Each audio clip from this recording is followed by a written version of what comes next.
is Rex. I currently work for Blizzard Entertainment. I've been in the game industry for over 30 years as a game designer, director, design director, creative director, all kinds of things. And today's talk is on how we craft and communicate a vision. So even if you're not into gaming, if you're a new IP or you're a startup, you have to communicate what your company, your product is all about. Today should be pretty interesting for you. I've worked on a lot of stuff. This is my bio. I have a pretty prolific ship rate. I like to ship product. I don't like to stay in development hell forever. So I'm very production minded in my approach. The first game I ever worked on was back in the mid 90s. It's a game called Turok Dinosaur Hunter. Anyone old enough to remember the N64? Okay. I was actually a lead tester. This is my first game credit, was on the original Turok. This is what it looked like back then when we couldn't render too much geometry. So we had to put a giant fog wall up to hide what we couldn't render. But today we're going to talk about vision crafting in the game industry. And one of the main things we use is this idea called X and pillars. This is what an X statement is. It's like a 40-word phrase or a couple sentences used to define the experience the user is going to have. And one of the reasons why we condense it down so much is for accuracy, so that we don't drift and that our teams don't drift and they understand very clearly what it is we're trying to build. It creates good structure, it creates purpose, how people are going to use it, and offers best practices on how to pull off the vision. And we'll go more into that. The first game I worked on as a developer was called Revenant back in 1999. And believe it or not, it was a Diablo killer at the time. At least that's what we called it internally. It didn't kill Diablo. It didn't even do very well at all. But it's kind of interesting that I came full circle and now I'm working on Diablo.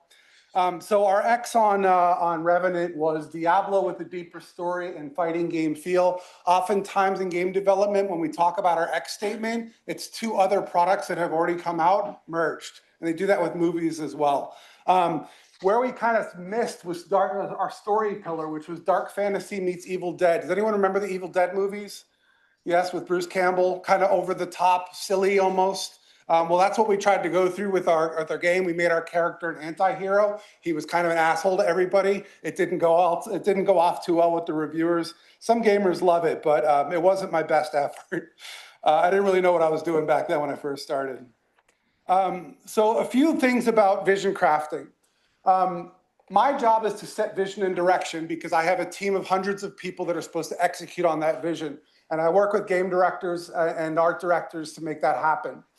We have to make decisions very quickly because every time we don't make a decision, that's money and time that is spent. The faster we're able to make decisions, the faster the team can move, things actually get done. We are always scoping. You know what that means? It means we're always filtering stuff out and saying, hey, great idea, not a good fit for us. Let's move on to the next thing. And constantly what we're doing is playtesting our game and absorbing and filtering feedback. Just recently on Diablo, we use AI for this. So we run a play test, we get 600 items of feedback back from our play testers, feed that into an AI system, it identifies themes in the feedback, and actually proposes potential solutions to those problems. And identifying and solving problems is that thing on the bottom there. I actually move on to design. When I worked to Acclaim on Turok Evolution, they remembered me from my testing days on the original Turok, and they hired me as a designer. This is a look inside game development. This thing on the right here, this is old school game development, similar to what today would be Unity or the Unreal Engine. You can see that these purple lines are kind of how the AI would path a level. These yellow boxes are triggers. When the player walks through a trigger, something happens. Game design is a bunch of if-then statements. When the player does something, we want something in the world to happen.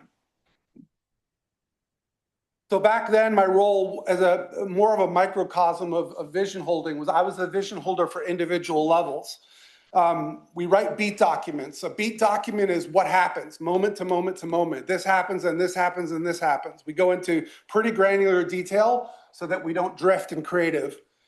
We do level sketches. We build gray boxes of the levels, content implementation, and triggering and scripting, the cause and event. If anybody's worked in Unreal, this is Blueprints. It used to be called Kismet. I'm not sure what it's called in Unity. But yeah, and again, filtering. Can I hide this?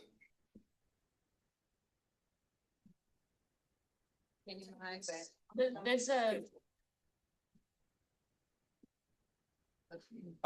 Here's another shot at that same level through the editor, and you can see all the placed volumes and stuff, light nodes. That was all done by me as a level designer. These days, it's all specialized. I would never touch these light nodes. That would now be a lighting designer. So more and more, the bigger the game industry gets, the more specialized the roles are, the more jobs go on to individuals. And here you can see the standard kind of development cycle. We actually build things really quickly. A game becomes playable right out the gate pretty much in most cases. And then we spend months and months and months iterating, changing, revising, playtesting. That goes on for a long, long time before we get to content lock and then through our final period.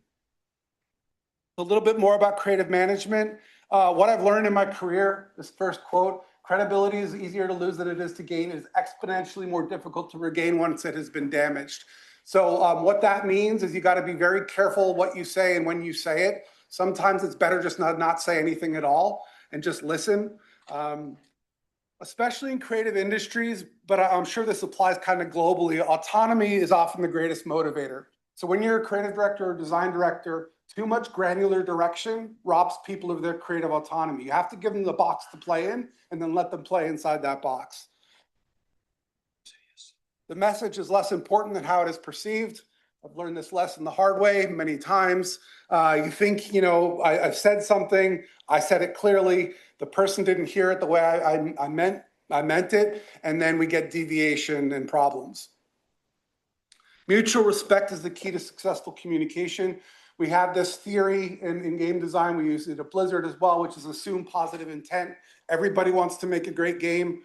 Nobody's differing from that opinion. So you have to come at it with the understanding that although there may be differences of opinion, we're all out for the same goal.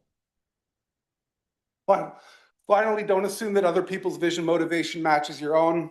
Different people have different things, and it's really, when you bring those things together, a lot of different perspectives that you're able to really hit those mass market audiences, sell 5 to 10 million units. It's never really about one person's theory. It's about when you bring a lot of great people together to mind meld on that thing. And that last one is recognize when not to say what's on your mind and then don't say it. So I went on from Turok to go work on Medal of Honor with EA in Los Angeles. I was on that game for about 6 years. It was a World War II themed first-person shooter. The big one I worked on as lead designer was Medal of Honor Airborne. And the X statement for Medal of Honor Airborne was the first step is everything.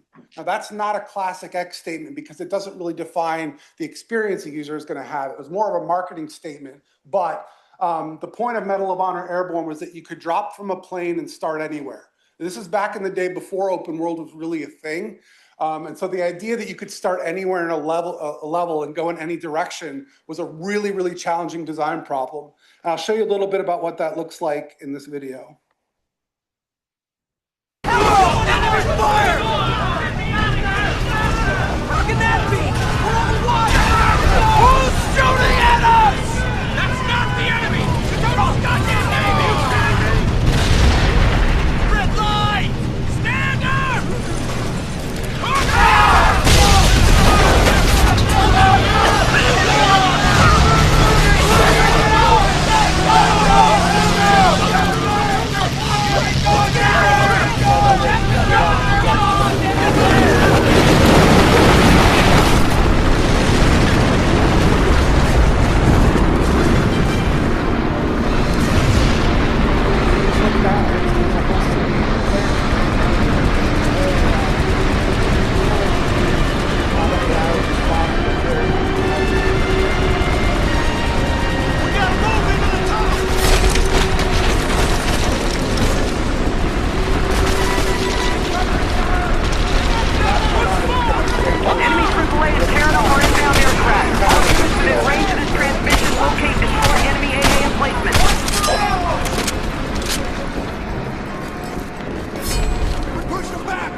So this is what production looks like in a video game. We start from concept and we go through a pre-production period. The blockout period is called nav art, and then we move to first playable, second playable, and then we move into our kind of iteration phase. One of the reasons that design iteration is so important is because we don't do art or visual effects or any of that stuff until design has solidified. It gets really expensive if we start doing art and VFX and then design changes their mind and something isn't working, right? So we want to stabilize design before we move on to those other phases. After EA, I moved on to a company called THQ. They used to be out here in Agora Hills in California. The office was actually in Manhattan called Chaos Studios. And this was kind of a game about the foreign occupation of America, where North Korea invades America, and you were a bunch of civilian freedom fighters who defended it. But I want to get into a topic called the pillars. So underneath an X is something we call pillars. There are 3 to 8 core foundational concepts that define the game's purpose, experience, or unique mechanics. So the 5 most important things about your X are your pillars. So they do a great job of providing focus, and they prevent feature creep, and they guide decisions throughout production. They provide a roadmap for the team. They help prioritize features and maintain cohesion. They filter ideas in or out. If an idea that somebody pitches doesn't support a pillar, you usually discard it, save time and resources by not even trying it. There's a game that just came out called Crimson Desert where they didn't use pillars. They tried everything and they built everything, and it's pretty amazing because of it. So that's an exception, but usually this is what we do to make sure that things are focused. So here's the X statement for Homefront, and you can see for yourself whether that does a good job of defining the entire game experience in one sentence. It pretty much tells you exactly what you're going to get when you play the game. Most important part there being story-driven shooter, where at the day this was a pretty well understood concept of what a story-driven shooter was. And then our pillars. The familiar has become alien. So this was us taking environments and real world locations and twisting them with a foreign occupation, like strip malls and schools, turning high school football stadiums into prison camps, stuff like that. The action comes to you. This is what I call a failed pillar. The idea is that we wanted to throw things into the camera, exploding cars and missiles, and we had this kind of procedural system that would pull things into the player's point of view, which ended up being completely scripted at the end. We yanked the procedural thing, but I'm going to show you a video in a sec. You can let me know what you think of it. The human cost of war. So the idea here in the narrative was that civilians in combat are not familiar with combat. They're not used to it, so they would react differently. They would behave differently, perform differently. And that came out in our narrative, which you'll see in a second. Fight as a civilian with civilians. Kind of mentioned this before, but it was the most important thing to us in pulling off our vision. This is a little look. This is something they call Freytag's pyramid. It's a classic Greek play structure of rising actions and falling actions. This is us mapping out the game to that system. There's a couple shots from the game. This is concept art, and then what it became in 3D. And again, concept art, what it became in 3D. Now I want to talk a little bit about this white phosphorus sequence. Originally, this was supposed to be a mortar attack on a strip mall, but we found some footage of the Middle East where somebody used this banned weapon called white phosphorus, which burns white hot. And we thought the imagery was really cool and would really raise the bar on the sequence. So this is what it looks like in the real world. There's the concept art. And here's a little bit about the level you're about to see. You can see we're actually doing pacing moments. Everything in games is paced out. So we have high moments and low moments, drama engine moments. That's the thing with things exploding into your face. The action comes to you. Most important part here is what you see on the bottom, this list of bullets. This is sequentially what happens in a specific order. I'm going to show you this from a bunch of games I worked on. And then up top is a visual sort of Photoshop of everything that happens in the order it happens, where things are placed. We call this a map markup. And we do this again on Diablo 4 just as well. This is what it looked like at first. It was a shop mart at first. It became a circuit city, and then it became 2 other things. I can't remember what it even shipped with. This is what it looked like at first playable, very early temp VFX, but some of the design is already in. This is what it looked like behind the scenes. This is the what Kismet was back in the day. It's now called blueprints. This is scripting. This is all cause and event stuff, all big if-then graphs. Here's what it looks like in almost final now. It's got art in. And let's take a look at the final product.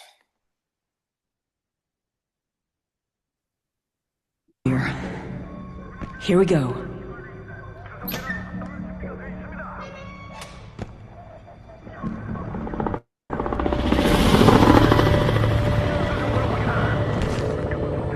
Keep those pillows in mind as you watch this. Okay, Connor, bring it. Copy that. Rolling it in. Hail to the king, baby. There, on your left.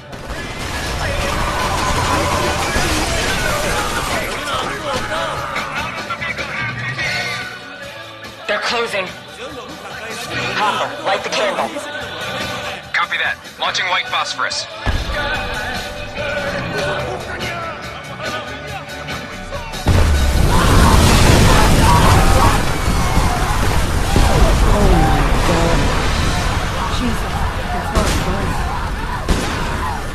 Put him out of their misery. Who's shooting? Let those bastards cook! Hopper, where's our second round? I'm working on it! Fuck it, we're coming in hot. All teams go!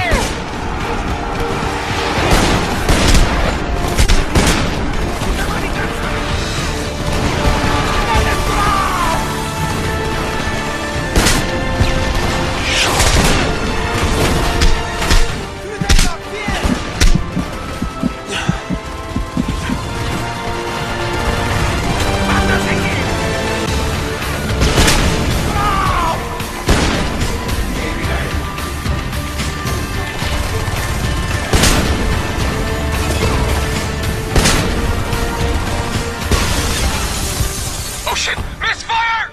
Misfire! Shit, it's coming right at us! Off the roof! Now!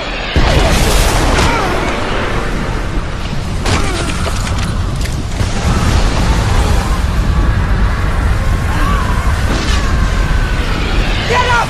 We gotta head to the tower! Follow me! Run! Jacob! Random! Can you hear me? Right! Move! Move! Where did that second round land? Guys! Can you hear me? Ah! Is everything okay? Somebody, please say something! I'm sorry! I'm so sorry! Up in the tower! It jammed! It was an accident! Your accident nearly got us killed!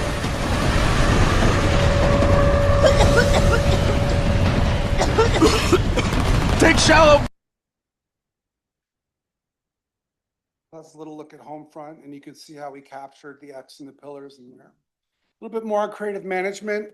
One of the lessons I've learned over the years, it's always more complicated than it seems, and it always takes longer than you think it will. I think that's pretty much true in every endeavor. Ideas are free and easy. Execution is everything. Not everyone agrees with this statement. One of my mentors taught it to me. I do think, everyone's capable of really good ideas. That's not really the issue. Execution is the really where the rubber hits the road. Motivating and mentoring is more effective than micromanaging. We're all early in our careers, we micromanage. It's how we know to get people to do what we want. But over time, you learn that that is not an effective way to get people to do what you want. Actually, mentoring and coaching is the right way to do it. Never a task without context. Help people understand what you want fixed or what you want solved, and let them try to pitch their own solutions to the problem. I've always found that a more effective way of motivating people than just going to them and saying, solve it this way. This game didn't come out, but I worked on a game called Avengers for THQ. I actually was in Australia for 6 months working on this one. You can see from the X statement, you can kind of determine in your head, even though you can't see the game. There are canceled videos of it on YouTube if you're interested, but if you read that, can you tell what it's going to be? It's Marvel Ultimate Alliance in first person is basically what this game was. Unfortunately, THQ ran into budget issues, And they ended up canceling the game before the movie came out, not realizing what a success the movie was going to be. So unfortunate for them. Then I spent 6 years as creative director on Madden and NCAA for EA Sports. I actually played football in college, so this was kind of a dream job for me. I was the head of the gameplay group, and this was our X.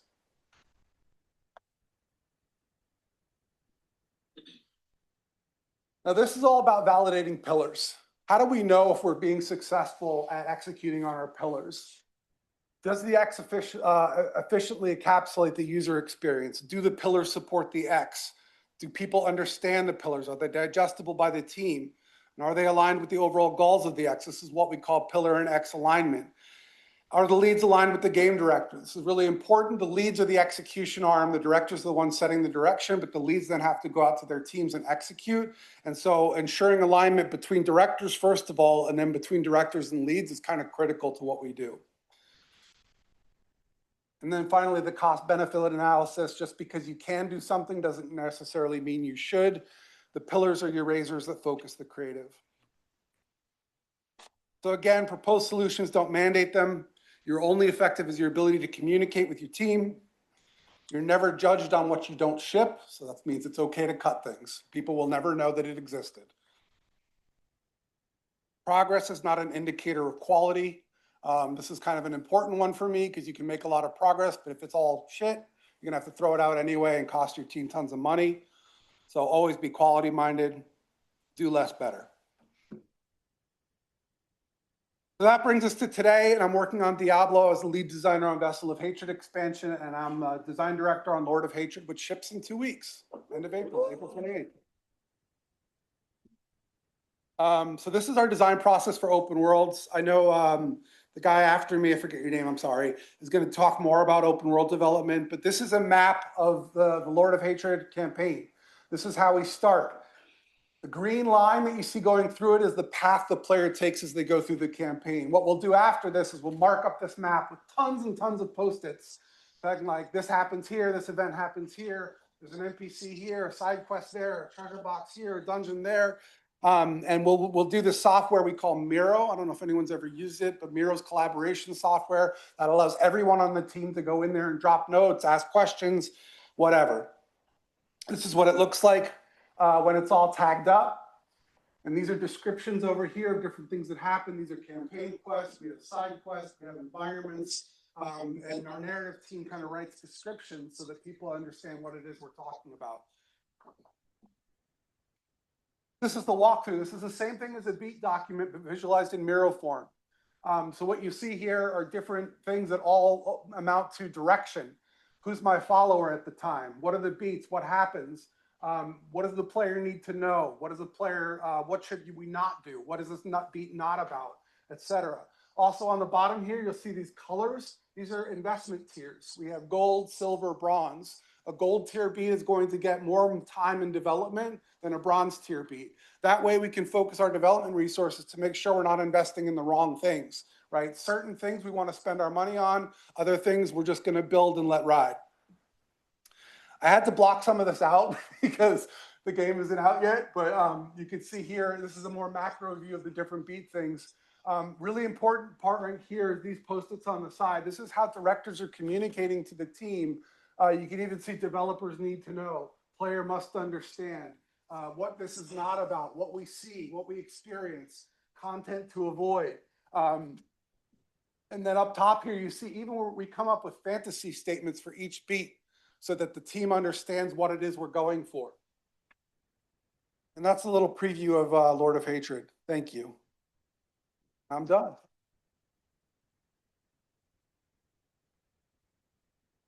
Questions? Yeah. First of all, thank you so much for this talk. It was really fascinating to hear about your process and vision casting and leading creative teams. So I have a question that's about when you're vision casting for a new game, especially in a live service environment, for example.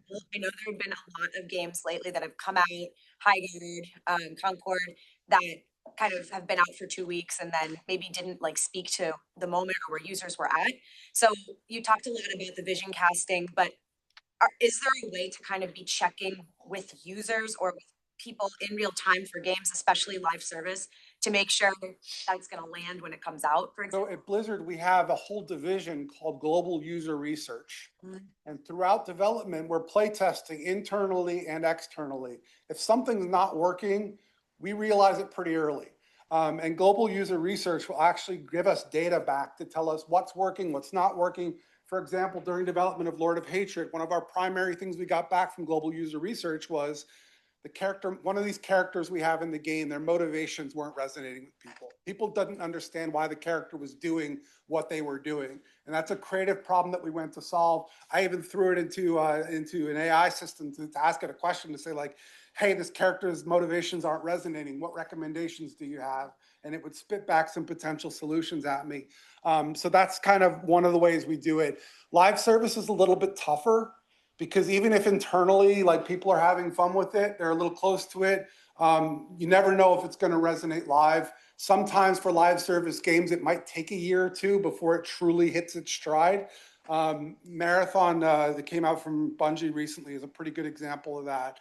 But sometimes it just takes a while to hear from you users, get feedback, ingest the feedback, iterate, release patches to get to where you need to go. Anybody else? I actually have a question. Sure. Yeah, so I'm just like curious, what's your thoughts on like games like narrative kind of evolved throughout the years? Maybe like the narrative today is really different from the narrative like 10 years ago. And because I feel like take Baldur's Gate as an example, we feel like that's an open world with a lot of like open choices. Yep. But I still feel like it's just kind of really depends on very big number of scripts to make it feel like it's an open world, but it's not that kind of open compared to you playing a D&D. So I'm just curious your thoughts on this. It really depends stylistically which direction you want to go. Baldur's Gate was at the top end of user agency, where different paths and branches, and there's whole GDC talks devoted to branching dialogue and systems that you can build. But obviously, the more you branch, the more work narrative has to do. User agency is really important, though. There's a game recently that came out called Avowed, which had a bunch of branching in, a bunch of moral ambiguity. You could be the bad guy, you could be the good guy. Knights of the Old Republic, Knights of the Old Republic is another good example. You could become a good Jedi or a bad Sith, all depending on the choices you make in the game. I think that that's where everybody idealistically wants to go. Diablo doesn't do that because it adds tons and tons of complexity, and we're more about a linear story, which allows you more sort of control as a development team than it would if we have to support all these different branching choices. I manage my narrative team at Blizzard, so it's near and dear to my heart. Thank you. Do you feel like in the future maybe AI can really help to create like true open world? We have to be careful, because if you've noticed anything about recent press, AI is a toxic third rail in gaming, especially when it comes to content generation. So using it internally to ask it questions, to synthesize data, all that stuff is kind of okay, but you can't let it be like the last stop before it hits the consumer, because if they recognize that it's AI, it's the content being given to them, they will reject it outright. It's pretty much common across the industry, and a bunch of people have gotten themselves in a lot of trouble by using it. So we're very careful about how we use it. We like to respect our individual contributors. We might use it as a filter, but ultimately the content will always be generated by a development person. You're welcome. Anybody else? Yeah. What are some exciting features that don't exist yet that you kind of foresee in the future of gaming? Well, I think if you look at large language models, integrating that into NPCs, to me, is going to be the next big thing, where it's like, it's not just about what the developer wanted you to say. There's a few experiments in VR that mess around with this, where it's kind of like you can just talk and the thing tries to respond to you. Now, it's kind of on rails-ish. So you anytime you try to deviate from the path they want you on, it sort of fails. But you can imagine in the future, once large language models get really good, and that I can go up to any NPC in the game and just have a random conversation, right, that is generated by me, the player, just asking it random questions that I'm interested in, and it can respond in kind. I think that's probably the next big thing, where AI incorporation will actually benefit the game industry.